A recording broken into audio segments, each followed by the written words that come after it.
Dear students, take my salam. Assalamu alaikum wa rahmatullahi wa barakatuhu. Welcome to my online class. I hope that you all are hale and hearty by the grace of Almighty Allah.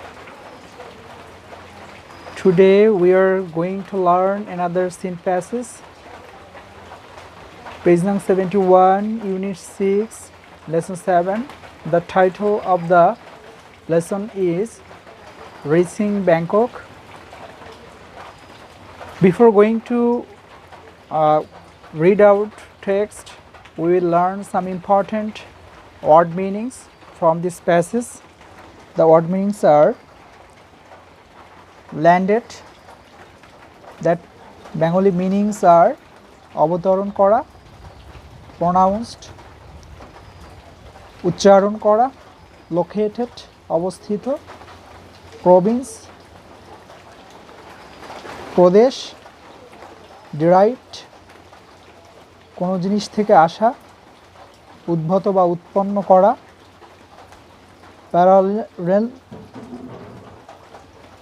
Parallel অর্থ হচ্ছে সমান্তরাল, wide অর্থ হচ্ছে প্রশস্ত, handle অর্থ হচ্ছে নিয়ন্ত্রণ করা, অপারেশন অর্থ হচ্ছে কোনো কিছুর কোনো কাজ পরিচালনা করা। So dear students, let's go to read out the text with Bengali meaning. The plane landed at Subarnabhumi Airport at 4:55 p.m.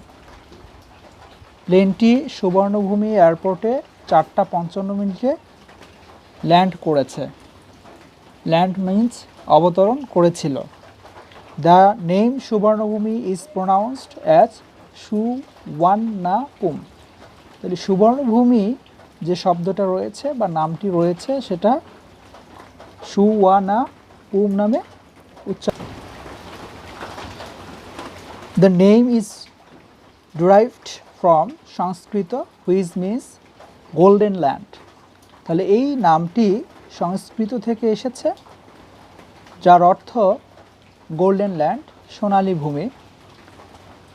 The name was chosen by king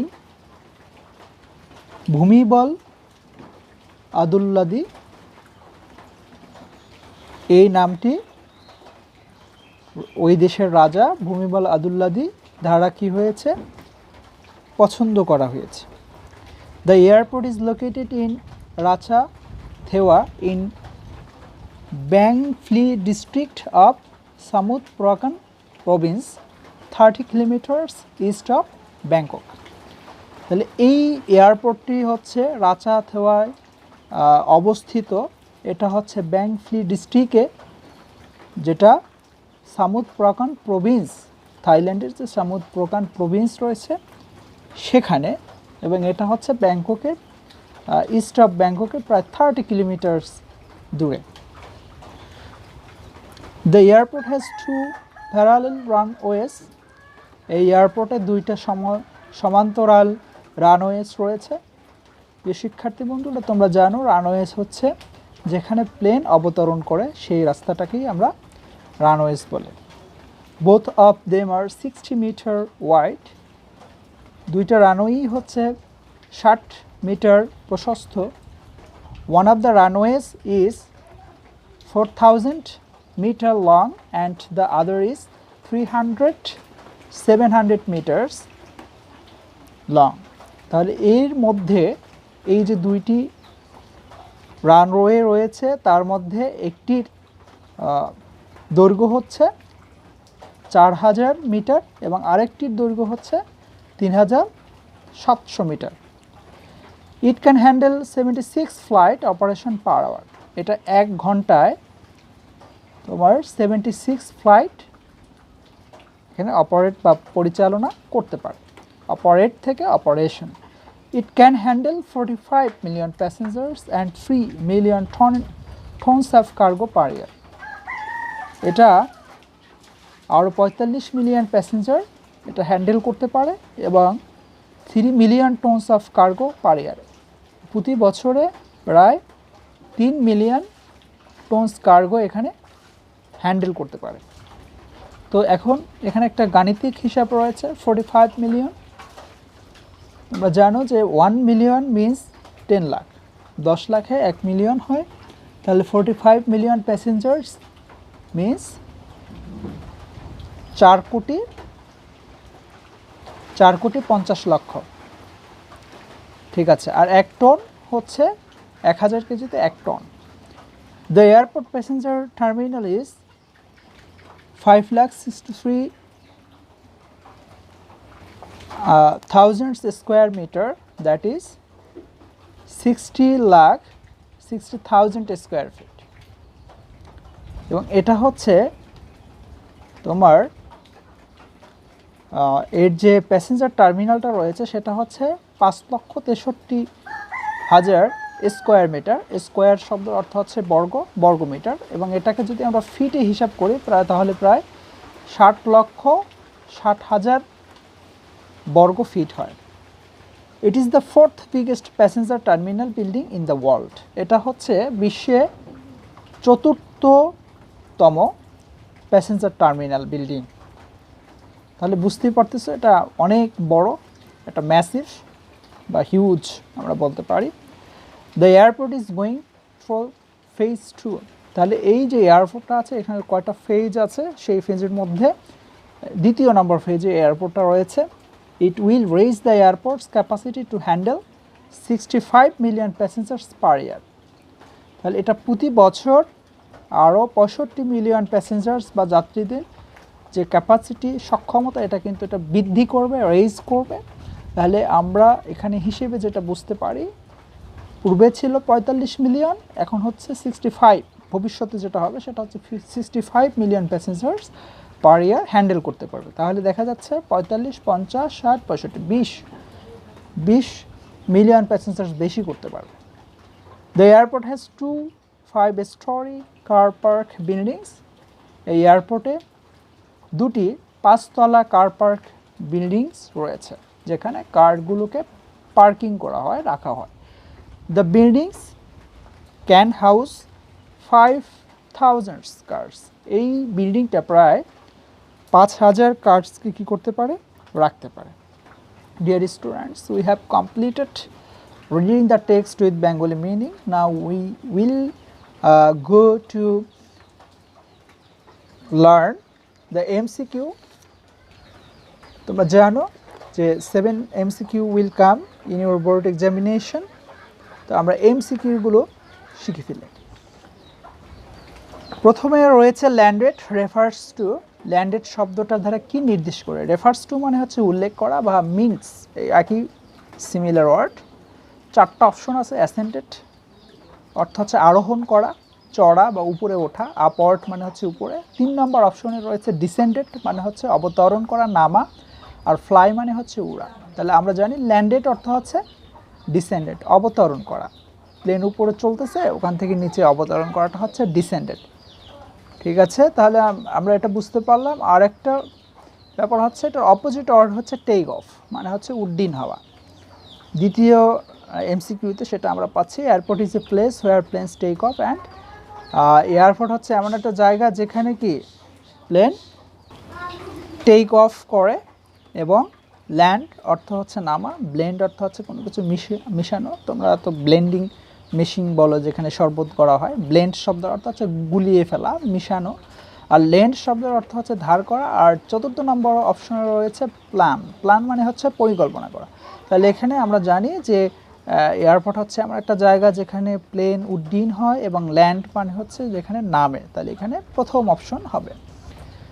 C নম্বরে আছে what does the word drived mean. Drive শব্দটার অর্থ কি? Taken নেওয়া, drone আনা, eliminate অর্থ দূর করা বা পরিহার করা, ড্রোভ অর্থ হচ্ছে তাড়িয়ে দেওয়া, এরকম। তাহলে আমরা যে ড্রোন শব্দটা নিতে পারি এখান থেকে। মিন ড্রাইভড মানে হচ্ছে ওখান থেকে শব্দটা ড্র করা হয়েছে, বা টেকেন এই ধরনের। তাহলে আমরা 2য় নম্বর অপশনটা নেব। ডি নাম্বার হচ্ছে সুবর্ণভূমি ইজ ড্রাইভ ফ্রম। কোন শব্দটা থেকে সুবর্ণভূমিটা আসছে? এটাতে ইংলিশ না বাংলা, সংস্কৃত, উর্দু? তাহলে আমরা এই টেক্সটের মধ্যে কি শিখেছি শিক্ষার্থী বন্ধুরা? যে এই শব্দটা সংস্কৃত ভাষা থেকে আসছে, তাহলে সংস্কৃত থেকে আসছে, 3 নম্বর অপশন হবে। চতুর্থ নম্বরটা হচ্ছে, 5ম নম্বর এমসিকিউ হচ্ছে the word chosen mean, chosen শব্দটার অর্থ কি? প্রথম অপশন হচ্ছে অপটেড, অপটেড অর্থ হচ্ছে পছন্দ করা, তাহলে এটার সাথেই মিলে যাচ্ছে। আর 3টে অপশন রয়েছে।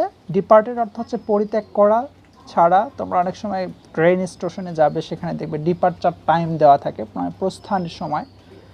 তো থ্রোন অর্থ হচ্ছে নিক্ষেপ করা, থ্রো থেকে আসছে। হেটেড মানে হচ্ছে ঘৃণা করা। এরপর এফ নম্বরে রয়েছে সুবর্ণভূমি রেফার্স টু, সুবর্ণভূমি দ্বারা কী বোঝায়? গোল্ডেন পন্ড, সোনালি পুকুর, silver screen, golden land, diamond necklace. তাহলে আমরা এখানে টেক্সট থেকে শিখলাম গোল্ডেন ল্যান্ড। তারপরের এমসিকিউ রয়েছে what does the word located refer to, located শব্দটা দ্বারা কী বোঝায়? তাহলে অবস্থিত, লোকালিটি, লোকালিটি স্থানীয়। আর সিচুয়েটেড, তোমরা এখানে অবশ্যই খেয়াল রাখবে, লোকেটেড মানে অবস্থিত, সিচুয়েটেড মানে অবস্থিত, আর লোকালিটি এটা হচ্ছে একটা নাউন। তাহলে লোকালিটি হচ্ছে স্থান বা জায়গা, এলাকা, এটা হবে না। দ্বিতীয় নম্বর অপশন সিচুয়েটেড হবে। আর তৃতীয় আর চতুর্থ নম্বর অপশনে আছে ফাউন্ড অর্থ খুঁজে পাওয়া, আর সাইটেড অর্থ দেখতে পাওয়া, এই ধরনের। 8 নম্বরে আছে Bhumibol Adulyadej is the dash of Thailand. Dacoit, dacoit মানে হচ্ছে তোমার ডাকাত। কিং অর্থ রাজা, বারবার অর্থ হচ্ছে নাপিত, ডিজাইনের অর্থ হচ্ছে নকশাকারক। তাহলে এখানে আমরা বলব কিং।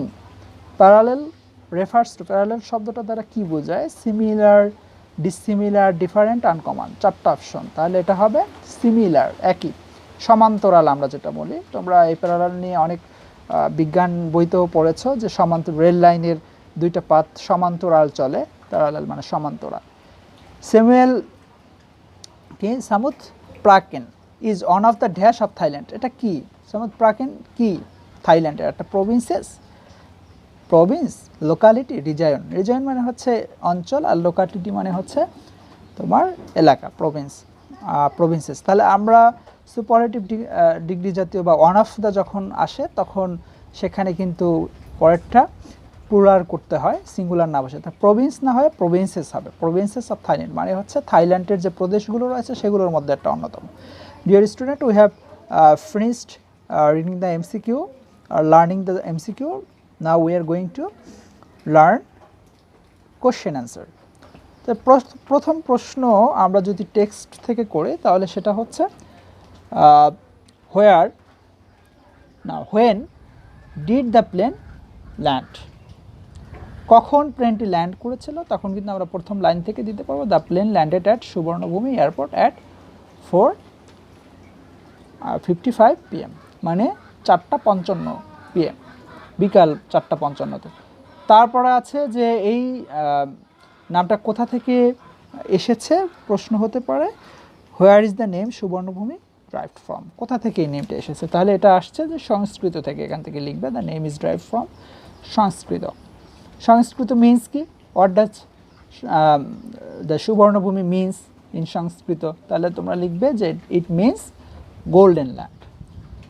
তারপর এই যে নামটা, এই নামটা কে পছন্দ করেছে, চুজ করেছে? Who has chosen the name? তখন তোমরা লিখবা the name was chosen by king Bhumibol Adulyadej. যদি প্রশ্ন করে যে who is the king Bhumibol Adulyadej, তাহলে তোমরা লিখবা যে বা ভূমিবল অদুল্লাদি কে, এরকম যদি প্রশ্ন করে তখন তোমরা লিখবে সে হচ্ছে দ্য কিং অফ থাইল্যান্ড, থাইল্যান্ডের রাজা।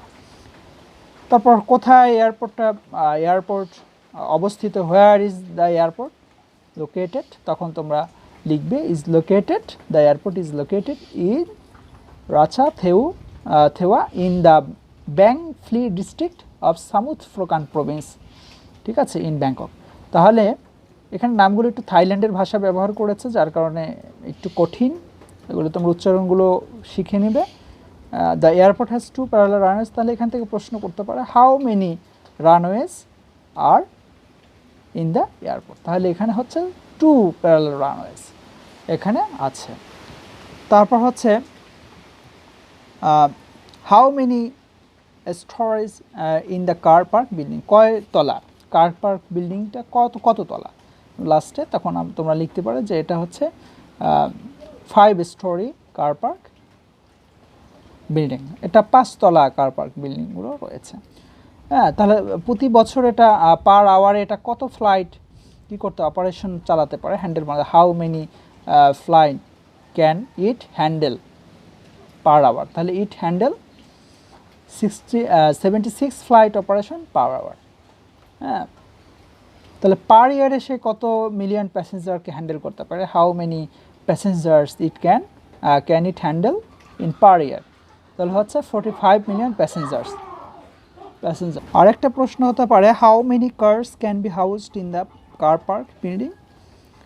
এই কার পার্ক বিল্ডিংয়ে কতগুলো গাড়ি হাউসড করা যায় বা রাখা যায়। তাহলে তোমরা লাস্ট লাইন একদম আছে যে 5000 cars can be housed here, এখানে প্রায় 5000 গাড়ি এইগুলোর মধ্যে রাখা যেতে পারে। ঠিক আছে, এ থেকে মাঝখানে দিতে পারে। এখান থেকে আরও প্রশ্ন হতে পারে the airport passenger terminal is এত স্কোয়ার মিটার, তাহলে what is the size of the airport passenger terminal, তখন হচ্ছে এই 5,63,000 স্কোয়ার মিটার। এই প্রশ্নগুলো এখান থেকে হতে পারে। So dear student, I hope that you have understood the total synthesis and MCQ and question answer. I hope that you will learn the question answer and MCQ very beautifully, and I hope that may Allah bless you in this epidemic situation. আমি সেই আশা ব্যক্ত রেখে আজকের class এখানে সমাপ্ত করলাম। আসসালামু আলাইকুম ওয়া রাহমাতুল্লাহি।